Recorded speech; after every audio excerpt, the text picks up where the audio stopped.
semuanya, perkenalkan nama saya Azira Anissa dengan NIM C1C019064. Saya dari kelas R9 Prodi Akuntansi Fakultas Ekonomi dan Bisnis Universitas Jambi. Pada video kali ini saya akan menjelaskan materi mengenai sejarah dan pemikiran akuntansi syariah. Untuk lebih lengkapnya silakan simak video berikut ini. Nah, untuk materi pertama saya akan menjelaskan mengenai perkembangan awal akuntansi.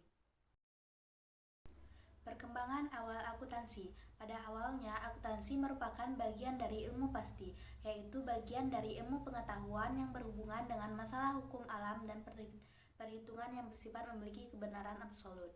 Penemuan metode baru dalam akuntansi senantiasa mengalami penyesuaian dengan kondisi setempat, sehingga dalam perkembangan selanjutnya, ilmu akuntansi lebih cenderung menjadi bagian dari ilmu sosial, yaitu bagian dari ilmu pengetahuan yang mempelajari fenomena ke dalam masyarakat dengan lingkungan yang bersifat lebih relatif.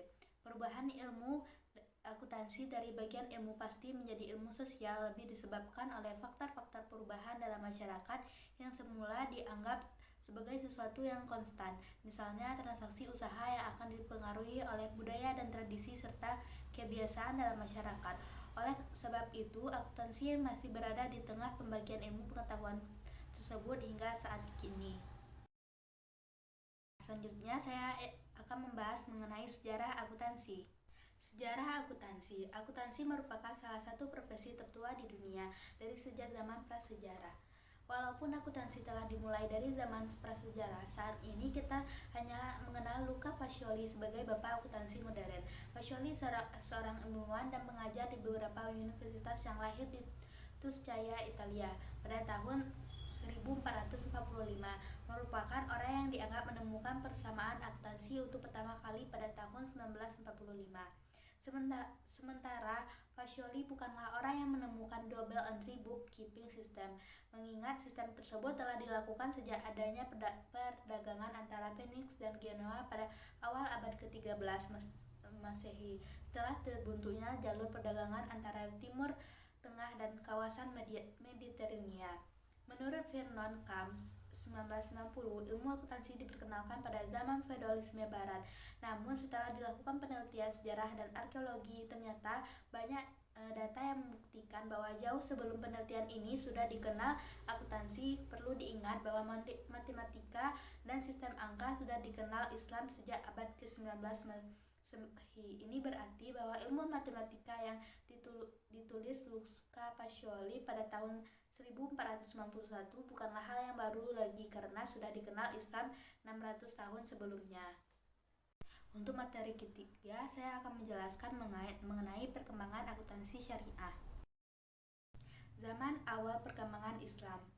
Dalam perkembangan selanjutnya, ketika ada kewajiban zakat dan ushar atau pajak pertanian dari Muslim dan peluasan wilayah sehingga dikenal adanya jizyah atau pajak perlindungan dan non-muslim dan kharaj atau pajak hasil pertanian dari non-muslim, maka Rasulullah mendirikan Baitul Mal pada awal abad ke-7. Konsep ini cukup maju pada zaman tersebut, di mana seluruh penerimaan dikumpulkan secara terpisah dengan pemimpin negara dan baru akan dikeluarkan untuk kepentingan negara.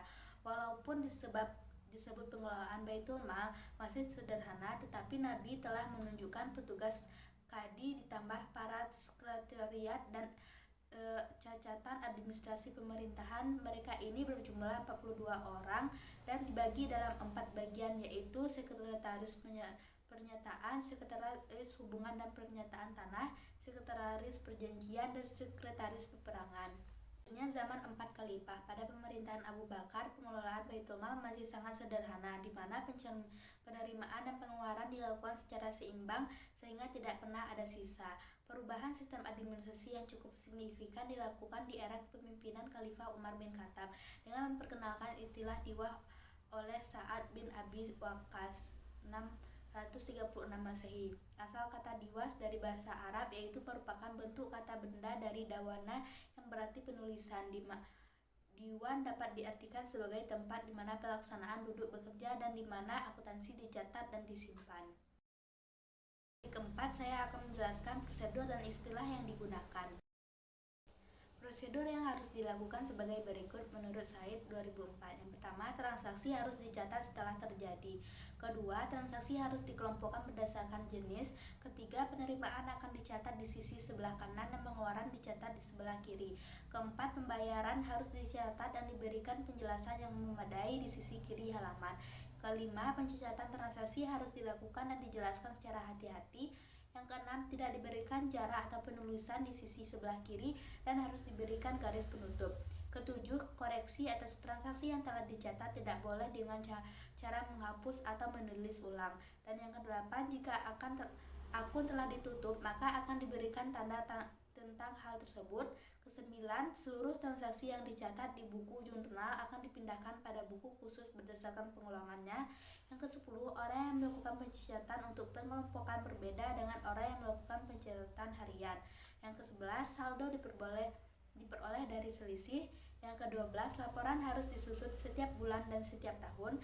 Yang ke-13, pada setiap akhir tahun, laporan yang disampaikan oleh Al-Khatib harus menjelaskan seluruh informasi secara detail barang dan yang berada di bawah wewenang. Dan yang terakhir, laporan tahunan yang disusun Al-Khatib akan diperiksa dan dibandingkan dengan tahun sebelumnya dan akan disimpan di Diwan Pusat. Selanjutnya, dihubungkan dengan prosedur tersebut, terdapat beberapa istilah sebagai berikut. Yang pertama, Al-Jariyah yang merupakan buku untuk mencatat transaksi yang dalam bahasa Arab berarti koran atau jurnal. Yang kedua, Daftar Al-Yaumiyah atau buku harian dalam bahasa Persia dikenal dengan nama Ruznamah. Dan yang ketiga, beberapa jenis laporan keuangan. Dari selanjutnya adalah hubungan akuntansi modern dan akuntansi Islam. Pada tahun 1429 Masehi, angka Arab dilarang untuk digunakan oleh pemerintahan Italia. Luca Pacioli selalu tertarik untuk belajar tentang hal tersebut, serta belajar dari Alberti, seorang ahli matematika yang belajar dari pemikir Arab dan selalu menjadi karya Pisa sebagai rujukan. Tahun 1484 Masehi, Pacioli pergi dan bertemu dengan temannya Onofrio Dini Florence, seorang pedagang yang suka berpergian ke Afrika Utara dan Konstantinopel, sehingga diduga Pacioli mendapat ide tentang double entry tersebut dari temannya ini. Bahkan Alfred Liber 1964 mendukung pendapat tersebut bahwa memang ada pengaruh dari pedagang Arab pada Italia, walaupun Arab itu tidak berarti hanyalah Muslim saja. Alasan teknis yang mendukung hal tersebut adalah Luca Pacioli mengatakan bahwa setiap transaksi harus dicatat 2 kali, di sisi sebelah kredit dan di sisi sebelah debit. Dengan kata lain, bahwa pencatatan harus diawali dengan menulis sebelah kredit kemudian di sebelah debit.